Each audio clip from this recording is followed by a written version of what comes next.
ஒரே கீதம் உரிமை கீதம் பாட வேண்டும்.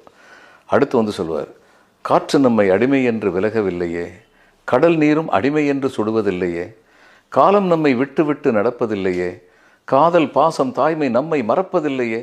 எந்த காரணத்தை வச்சு நீங்கள் வந்து நாங்கள் மற்றவங்ககிட்ட வேறுபட்டு அடிமைகளாக இருக்கும்னு சொல்கிறீங்க?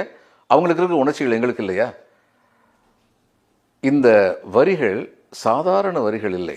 எந்த ஒரு சமுதாயத்திலும் அடிமைப்பட்டு கிடப்பவர்களை உசுப்பி இழுக்கக்கூடிய வல்லமை வாய்ந்த கவிதை வரிகள்.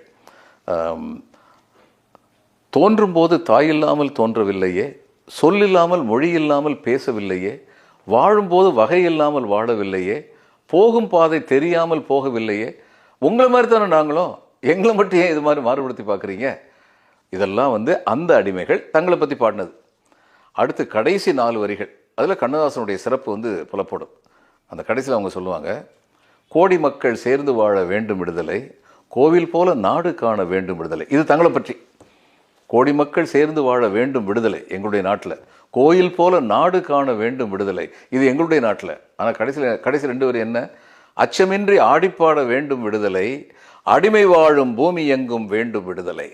From the specific to the general, from a particular region to the universe. எவ்வளவு அழகான ஒரு கவிதை. இப்படிப்பட்ட கவிதைகளை பாடல் வரிகளாக, திரைப்பட பாடல் வரிகளாக கண்ணதாசன் பல பாடல்களில் கொண்டிருக்கிறார். அதனால் வந்து குணம் நாடி குற்றமும் நாடி அவற்றுள் மிகை நாடி மிக்க குழல்னு வச்சு பார்த்தா கண்ணதாசன் மிகச்சிறந்த கவிஞர், அற்புதமான கருத்துக்களை அள்ளி அள்ளி கொடுத்த கவிஞர் அப்படிங்கிறது வந்து சந்தேகம் இல்லாமல் புலப்படும்.